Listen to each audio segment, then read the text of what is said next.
As we travel on our journey this Lenten season, we may find we are struggling in our daily lives, and it shakens our faith. We have gone through a year with restricted social gatherings, closed restaurants, working from home, Zoom classes and meetings, wearing face masks and social distancing, and in some cases missed celebrations and restricted family gatherings.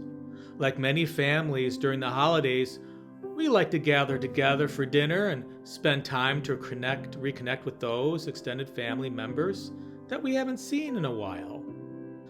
Last Christmas and Thanksgiving was a challenging time because we decided not to celebrate the holidays with family. We felt that we were walking the tightrope of either fearing too much on one side and practicing our moral obligation for the protection of human life and dignity on the other. As Christians, things like the pandemic are not the only challenges in life we face. We can face loss of a job, a tragic accident, divorce, family struggles, and turn our hurt and anger towards God.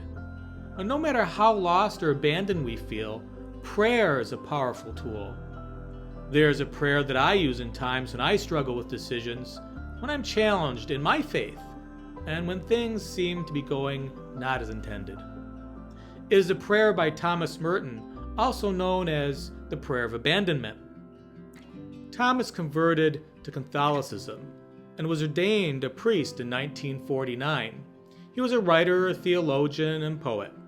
He emphasized the importance of prayer and contemplation for all people, not just for religious.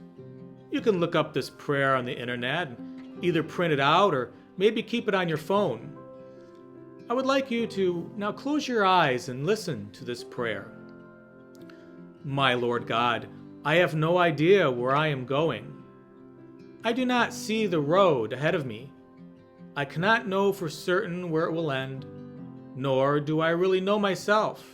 And the fact that I think I'm following your will does not mean that I'm actually doing so.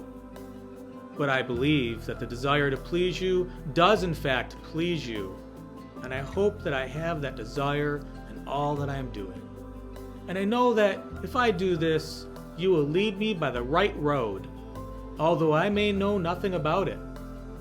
Therefore will I trust you always, though I may seem to be lost and in the shadow of death. I will not fear, for you are ever with me, and you will never leave me to face my perils alone. Jesus walks with us in prayer, and he is ever present. He desires to keep us communicating with him and never giving up praying to our God. Jesus shows us in this parable of the persistent widow not to become discouraged and to be persistent in prayer. In the parable, there was a judge who neither feared God nor respected any human being. And a widow would always ask him for justice against her adversary. And the dishonest judge was unwilling, but eventually gave her a just decision because she was persistent. Jesus says, now if a dishonest judge finally renders a just decision, then how much more will a just God not bring about justice for those who cry out to him? So this Lent, I challenge you to pray daily. I know many of us are very busy and find it difficult to find a time for prayer. But Jesus went through the same thing. He found time early in the morning to pray, and even when he went to pray, he was sometimes interrupted. Give yourself a chance to have some downtime. Disconnect from the daily grind and routine, spend time with our Father in heaven. After all, this is the same thing we would do if we wanted to grow a relationship or get to know someone better. You can use Thomas Merton's prayer, and maybe it will help you, as it does me in times of difficulty. Whatever happens in life, keep your lines of communication open to God. Have a great and prayerful Lenten season.